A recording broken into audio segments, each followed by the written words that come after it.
Yeah, and Josh, you've touched on that out on the coast. It's going to be stormy here. Right. Extremely stormy. You also got to keep in mind that king tides, they are starting to ramp up this week. So really need to use extreme caution, whether you're in the water or even on the beach side, because this active weather, it is stirring up our ocean waters. So sneaker waves, a increased potential, along with some coastal flooding, because we're anticipating anywhere from 2 to 3 inches of rain to start to fall along the coastline with our next storm system. That's already starting to make its way back into our area. You can see that out towards the Newport location.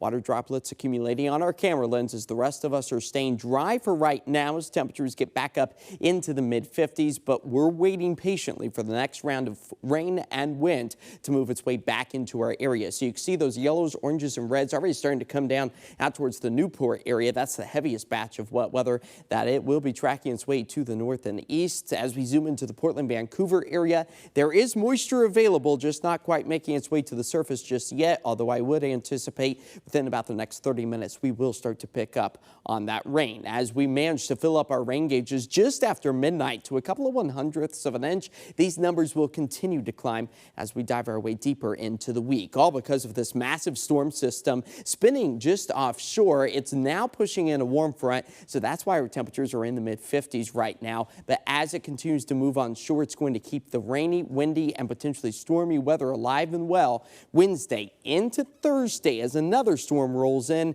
So this is just a parade of systems out over the Pacific as high pressure gradually moves back into place Friday, Saturday, Sunday. That bodes well just in time for our weekend as we do anticipate drier skies. So we'll time everything out here with our futurecast. There you go. The strong easterly to southern winds expected to howl through much of our area as early as tonight. Soaking rains, a very real possibility. You'll notice as we move our way into Wednesday, maybe a few dry pockets here and there, but by the afternoon hours, some of those stronger bands with those yellows, oranges, and reds, that's where we could have a bubble up thunderstorm or two. So we need to stay weather aware as a KOIN 6 weather alert goes into place for us on Wednesday, and very kind of lackluster as far as the snow potential goes over the high terrain of the Cascades. That is all because of these warmer temperatures we are currently seeing. But with that weather alert in place tomorrow, we're talking about gusty winds, the chance for some severe weather. We're talking about large hail, potentially damaging winds, flooding concerns, and maybe even the chance for an isolated spin-up, brief, weak tornado.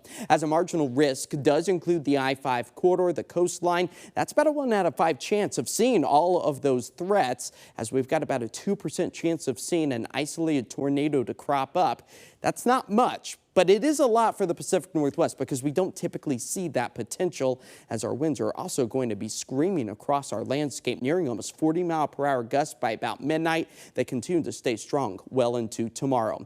Coastal flooding, a potential, not only with those 25 to 30-foot waves, but the significant rainfall mixed in with the king tides. That's where that threat really lies. As our rain gauges, you can see for the coast, Tillamook nearing almost 3 inches, over an inch possible for the I-5 corridor, lesser amounts over the Cascades as this storm system really struggles to push further off to the east. But for tonight, falling to 51 degrees. Tomorrow, a KOIN 6 weather alert, 61 our expected high. It will be matched with wet, windy, and potentially stormy weather, especially into the afternoon and evening hours, as our 7-day forecast does show that storm strength lightening on Thursday. Our temperatures stabilize right around average, the upper 50s for us, low 60s for the weekend with those drying skies. So we just got to make it through the next 24 to 48 hours and then smooth sailing into the weekend. Finally, right? A dry Friday, weekend. Saturday almost will feel like summer a little bit. Oh, yeah. There'll be a nice change of pace. Don't bring it up. I'm still sad over it. Thanks, Josh. Yeah.